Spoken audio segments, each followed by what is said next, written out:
नमस्कार दोस्तों। आज जिस मूवी के बारे में हम बात करने जा रहे हैं उस मूवी का नाम है जाने भी दो यारो। और ये जो है ये पुरानी मूवीज़ में से एक है और काफ़ी अच्छी मूवी है।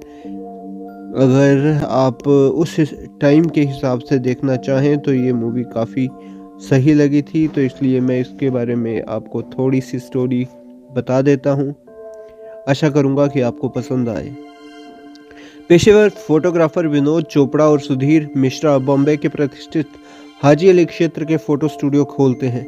एक विनाशकारी शुरुआत के बाद उन्हें खबरदार, सावधान, एक बड़ा शब्द क्रीड़ा जिसका अर्थ है समाचार की संपादक शोभा सेन द्वारा कुछ काम दिया जाता है। एक प्रकाशन जो अमीर और प्रसिद्ध लोगों के निंदनीय जीवन को उजागर करता है। उनके काम से प्रभावित होकर शोभा उन्हें नगर उपायुक्त डी मेलो और एक बिल्डर त रनेजा के बीच संबंधों के बारे में एक कहानी के लिए काम पर रखती है।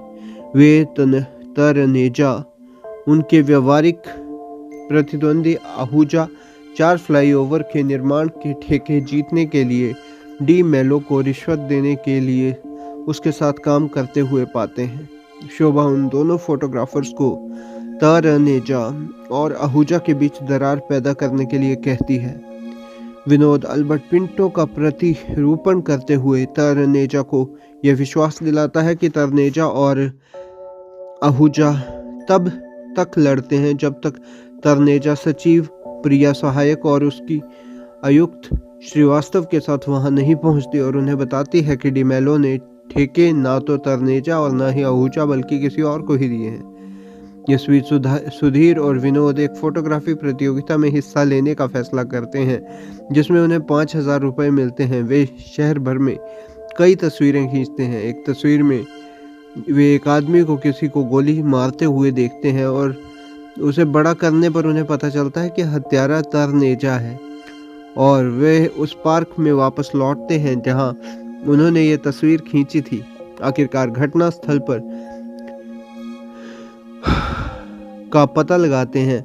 उन्हें झाड़ियों के पीछे एक लाश पड़ी हुई मिलती है, लेकिन इससे पहले कि वे दोनों लाश तक पहुंच पाते वह गायब हो जाती है। लेकिन वे सोने के कफलिंक की एक जोड़ी में से एक को ढूंढने में कामयाब हो जाते हैं। कुछ समय बाद श्रीवास्तव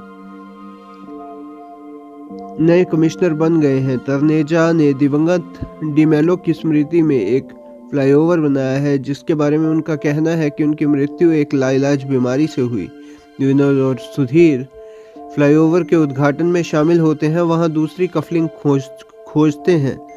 रात में लौटते समय उस जगह पर खुदाई करते हैं और डिमेलो के मृत शरीर वाला एक ताबूत खोद निकालते हैं। कई तस्वीरें लेते हैं लेकिन फिर भी लाश खो देते हैं। शोभा तस्वीरों के जरिए तरनेजा को ब्लैकमेल करना शुरू कर देता है। वह उसे विनोद और सुधीर को रात को खाने पर बुलाता है और उन्हें मारने के लिए एक टाइम बॉम्ब लगाता है। तीनों भागने के बाद बम फट जाता है। बाद में उन्हें खबरों से पता चलता है कि डिमेलो की याद में बनाया गया फ्लाईओवर ढह गया है और पुलिस को विनोद और सुधीर पर तोड़फोड़ का शक है। दोनों को शोभा के ब्लैकमेल के बारे में पता चलता है और वे उससे अलग हो जाते हैं। विनोद और सुधीर को पता चलता है कि लाश आहूजा के पास है जो नशे की हालत में ताबूत को अपने फार्म हाउस ले गया था। वे लाश चुरा लेते हैं, लेकिन इससे पहले तरनेजा, आहूजा, श्रीवास्तव, शोभा और बाकी लोग भी इसमें शामिल हो जाते हैं, जिससे कई हास्यास्पद गड़बड़ियां हो जाती हैं। विनोद और सुधीर पुलिस के सामने अपना सबूत पेश करते हैं। तरनेजा शोभा और श्रीवास्तव को अपने साथ नीचे ले जाने की धमकी देता है। श्रीवास्तव उन चारों के बीच एक समझौता करवाता है और पुल गिरने के लिए विनोद और सुधीर को दोषी ठहराता है और दोनों को जेल में डाल देता है। अंतिम दृश्य में विनोद और सुधीर को जेल से रिहा होते हुए दिखाया जाता है।